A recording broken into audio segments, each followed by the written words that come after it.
नमस्कार दोस्तों, इस वीडियो में हम स्टडी करेंगे about SAR of general anaesthetic agents. SAR structural activity relationship को भी बहुत ही इंपॉर्टेंट तरीके से पढ़ेंगे, बहुत ही फन तरीके से पढ़ेंगे यहाँ पे, क्योंकि यहाँ से क्वेश्चन काफ़ी ज़्यादा कॉम्पिटिटिव में पूछे जाते हैं। तो चलिए वीडियो को स्टार्ट करते हैं। एक पूरी आपको सीरीज, एक प्लेलिस्ट भी लेके आएंगे जिसमें हम ज़्यादातर जितने भी आपको कैटेगरीज देखने को मिल रही है उन सारी कैटेगरीज के जो सबसे इंपॉर्टेंट स्ट्रक्चरल एक्टिविटी रिलेशनशिप्स है उनके बारे में डिस्कस करेंगे इन क्विक वीडियोस में। तो चलिए इस वीडियो में जनरल एनेस्थेटिक्स के एसएआर के बारे में डिस्कस करते हैं। जनरल एनेस्थेटिक्स में जो सबसे इंपॉर्टेंट एसएआर को हमें स्टडी करना है that will be the volatile agents का। इंजेक्टेबल्स में डिफरेंट डिफरेंट कैटेगरीज आ जाएगी, तो लेकिन वॉलेटाइल एजेंट्स में बहुत ही इंपॉर्टेंट और प्राइमरी कैटेगरी रहती है जो सबसे पहले इन्वेंटेड हुई है। तो इस कैटेगरी को समझना बहुत इंपॉर्टेंट है। वॉलेटाइल एजेंट्स में हमारे पास इनहेलेशनल एजेंट्स इन्हें बोला जाता है, और ज्यादातर केसेस में जो ड्रग्स आपके पास इनमें आ जाती है वो है नाइट्रस ऑक्साइड, हेलोथेन, आइसोफ्लुरेन, डेस्फ्लुरेन और सीवोफ्लुरेन। ये जो ड्रग्स है, ये मैंने सबसे जो कॉमनली यूज ड्रग्स है उनके बारे में यहाँ पे लिखा गया है। और भी ड्रग्स रहती है जैसे एनफ्लुरेन क्लास की ड्रग्स है, वो भी यहाँ पे इन्वॉल्व है, लेकिन जो सबसे कॉमन है वो आपकी स्क्रीन के सामने आपको देखने को मिल रहे हैं। वॉलेटाइल एजेंट्स में अब थोड़े थोड़े इंपॉर्टेंट पॉइंट्स के बारे में डिस्कशन कर लेते हैं, क्योंकि बहुत ही इंपॉर्टेंट पॉइंट्स रहने वाले हैं। सबसे पहला, potency increases with increase in the number of carbon atoms. मतलब जितने ज्यादा कार्बन एटम्स आप बढ़ाते जाओगे पोटेंसी उतनी ही बढ़ती जाएगी। लेकिन एक यहाँ पे इंपॉर्टेंट पॉइंट ये है कि एक कट ऑफ पॉइंट तक ही रहेगा। कट ऑफ पॉइंट का मतलब कि एक यहाँ पे एक पर्टिकुलर यहाँ पे कैटेगरी है या फिर एक पर्टिकुलर मार्किंग पॉइंट है कि इसके ऊपर अगर आप कार्बन एटम्स को लेके जाओगे तो वहां पे एक्टिविटी खत्म होते हुए, एनेस्थेटिक प्रॉपर्टी, एनेस्थेटिक पोटेंसी खत्म होते हुए दिखेगी।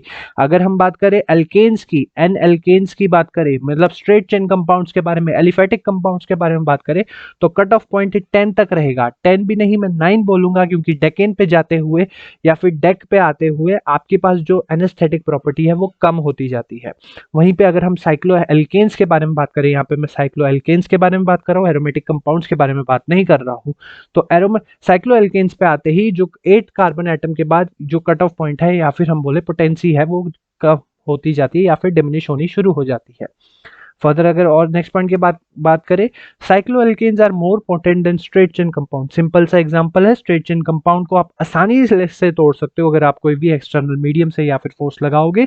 वहीं पे साइक्लोएल्केन्स एक रिंग्स फॉर्म में होते हैं और रिंग फॉर्म को तोड़ना थोड़ा सा मुश्किल रहता है as compared to your straight chain compound या एलिफेटिक कंपाउंड्स। तो यहाँ पे एक इंपॉर्टेंट पॉइंट ये भी हो गया कि अगर आपके पास कैटेगरीज में दी गई है एक स्ट्रेट चेन कंपाउंड और एक आपके पास दिया गया है about your straight chain and cyclic compound, तो आप किसकी पोटेंसी ज्यादा करवाओगे? तो आप साइक्लोएल्केन की पोटेंसी ज्यादा करवाओगे। नेक्स्ट पॉइंट के बारे में डिस्कस करते हैं। Halogenating ethers decrease the flammability and enhance the stability of compounds. Simple से तरीके से मैं आपको समझाऊंगा इसमें। सबसे पहले जो हमारे पास ईथर्स की डिस्कवरी हुई थी as a general anaesthetic agent, ये जो ईथर्स या डाइथाइल ईथर्स जो यूज होते थे, इनमें flammability means they were highly flammable in nature, तो फ्लेमेबिलिटी बहुत देखी गई थी। लेकिन जैसे जैसे हमने डिस्कवरीज करते गए, जैसे जैसे डिस्कवरीज करते गए, और ये जो आपको हेलोथेन, आइसोफ्लुरेन, डेस्फ्लुरेन, सीवोफ्लुरेन, ये स्ट्रक्चर्स आप जब देखोगे, इन स्ट्रक्चर्स में आपको ज्यादातर फ्लोरीन, क्लोरीन, ब्रोमीन देखने को मिलेगी जो हेलोजेंस है, और हेलोजिनेटिंग ईथर्स बन जाते हैं ये। और हेलोजिनेटिंग ईथर जो फ्लेमेबिलिटी का एक पार्ट रहता है उसको कम करते हैं और बल्कि स्टेबिलिटी को इन्हांस करते हैं। और स्टेबिलिटी को कैसे इन्हांस करते हैं कि जितना ज्यादा एटॉमिक मास होगा हेलोजन का, जितना ज्यादा एटॉमिक मास होगा हेलोजन का, उतना ही ज्यादा उसकी पोटेंसी मानी जाती है। फॉर एग्जाम्पल जो आइसोफ्लोरेन और डेस्फ्लोरेन है, आइसोफ्लोरेन में आपको क्लोरीन एटम देखने को मिलेगा, डेस्फ्लोरेन में आपको फ्लोरीन एटम देखने को मिलेगा। डाउन द ग्रुप जो है आपके पास एटॉमिक मासेस भी बढ़ रहे हैं क्योंकि एटॉमिक साइज बढ़ रहा है, एक शेल एड ऑन हो रहा है। अगर एक शेल एड ऑन हो रहा है तो वहां पे एटॉमिक साइज भी बढ़ेगा तो एटॉमिक मास भी बढ़ेगा। जितना ज्यादा एटॉमिक मास होगा वो उतना ज्यादा स्टेबिलिटी प्रोवाइड करेगा, और ज्यादातर केसेस में आपको फ्लोरीन, क्लोरीन, ब्रोमीन देखने को मिलते हैं। और ये सारे स्ट्रक्चर्स में आइसोफ्लोरेन, इनफ्लोरेन, सीवोफ्लोरेन, इनमें आपको फ्लोरीन, क्लोरीन, ब्रोमीन देखने को मिलेगा। So this was all about the structural activity relationship of general anaesthetic in which we discussed about the volatile agents और इनहेलेशनल एजेंट्स।